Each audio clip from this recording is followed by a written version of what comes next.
We like to start every Monday morning with something we fondly refer to as the jargon of the day. This is when we take on one word, one phrase, one acronym. We try to figure out what on earth are the experts talking about. We have been adding some new jargon of late. And this is jargon that always swirled over here for me that I was like, yeah, I don't really care. I don't want to know. But I find that, first of all, you guys have been asking if we could up our game a little bit and include some other jargon. But I find that once you know what something is, it's like, oh, it's not that frightening, right? So we've been talking about schedules of reinforcement and different types of reinforcement. And because we know that in good quality ABA, applied behavior analysis, it's all about am I being rewarded for the behavior that I'm doing? Because if I'm being rewarded in some way, I will likely maintain that behavior. I'll keep doing that behavior. So think about what behaviors you do in your life over and over and over again.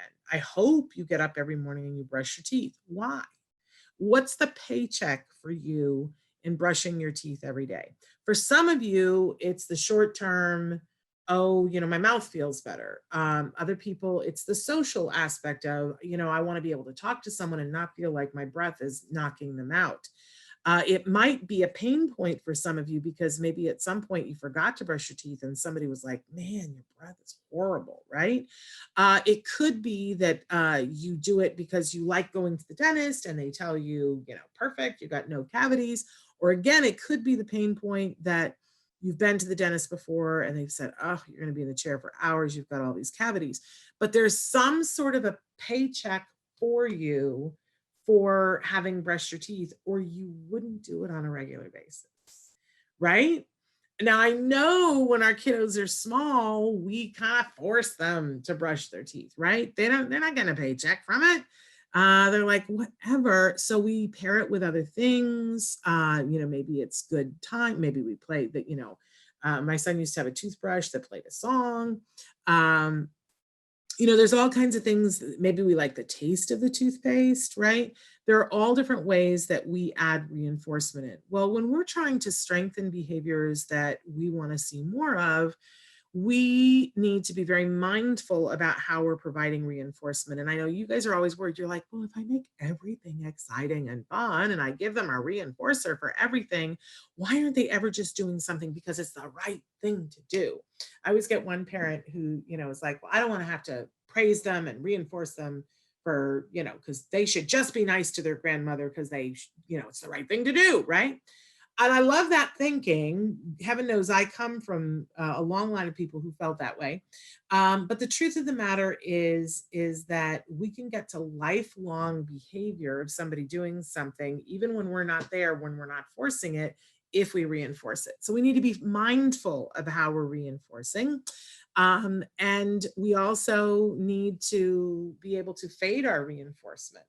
So in the beginning, we talked about sometimes in the very beginning of a behavior, when something is hard or it's new, we might be giving consistent, constant reinforcement, but eventually we start changing it up a little bit. So last week, we talked about certain things. This week, our term today, in any case, is variable ratio reinforcement. Oh man, it just hurts my head, right? Variable ratio reinforcement. Okay.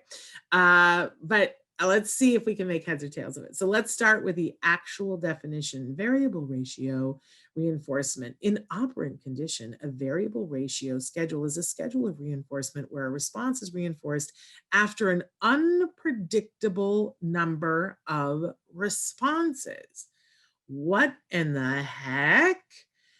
Operant conditioning, right there. I'm just like, like every time somebody says operant conditioning, I just like want to take an ice pick to my head because I'm like, what does that even mean?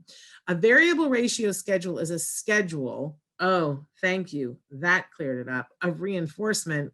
So much better now. Where a response is reinforced. Thank you for mixing the words up for me. Now I get it. After an unpredictable number of responses. Okay. So let's take a look at our working definition and see if we can't figure this out and why you would use this. I call this slot machine reinforcement. You don't know how many times you will have to try, but the rewards are often enough and large enough to keep the behavior happening. So think about if you've ever been in a casino and you see those people that are carrying around a bucket of change and they plop down in front of a machine and they stick the money in and they stick the money in and they stick the money in. And I don't know about you, but I go, my goodness, what a terrible way to spend a day, right? But I know people who absolutely love this. Why? Because at some point they've either seen it or it's happened to them where they stuck the coin in and ka-ching, and money came flowing out. And you want to have it again. And it's reinforcing enough, and the potential of the reinforcement is enough that you keep doing it. So, what does this have to do with us and our kiddos?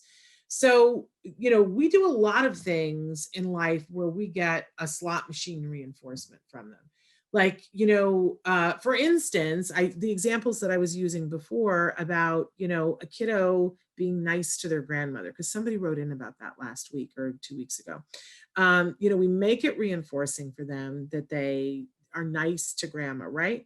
Well, you can be nice to grandma 100 times, and maybe somebody says to you, oh, you're such a good boy, you're such a nice girl, what a polite kiddo you are, right? But every once in a while, grandma slips you some candy, right? And you go, see, it pays off to be nice to grandma, right? And then when you get older, grandma slips you a 10 or a 20, right? Depending on how wealthy grandma is, that amount of money could go up, right?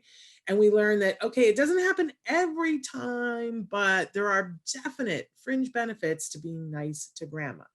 So think about when we start to teach something to a kiddo, and in the beginning, we're going to reinforce it really heavily, but at a certain point, we're going to go to a variable ratio.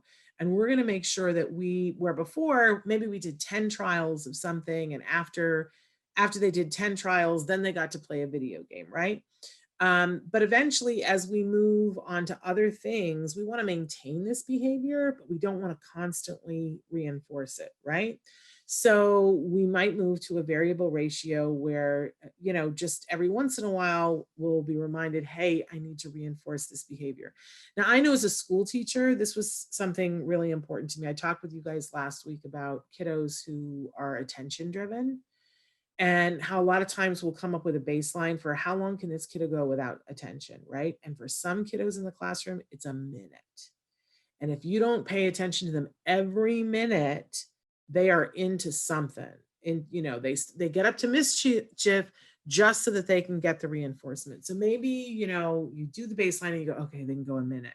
So you set your little watch, and every 55 seconds, it gives you a little buzz, and you remember to say, hey, Joey, good job. And in the beginning, it feels like, oh, my watch is buzzing and I got to remember to say, Joey, good job. But the truth of the matter is saying, good job, Joey, takes you, 2 seconds? Whereas dealing with the fallout from when Joey needed attention takes you 10 minutes. And then you got to get everybody back on track.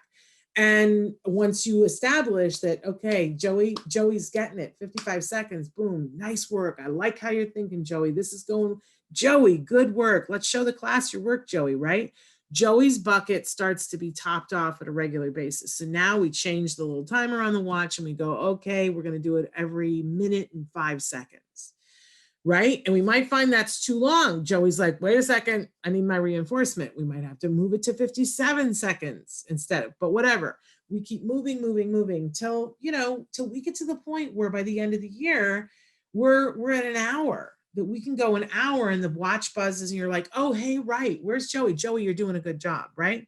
If we were to continue this on, eventually, we would make it so that it was variable ratio. So maybe we don't actually praise Joey today, but we do it twice tomorrow, right? So he never knows where it's coming from, but he knows it's coming. That's the thing. That's where variable ratio works out. And I know that for some of you, who are worried about that, oh, it seems like I'm having to praise my kid constantly to do work. This is really the promised land. This is where you want to get, where they know that they're going to get a reinforcer for something, but they don't know when or how, and they're still doing the behavior. That's when you're at the promised land. So variable ratio reinforcement, it's a good thing.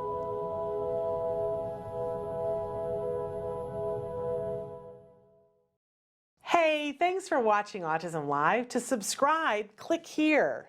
And if you'd like to check out some more of our videos, click here.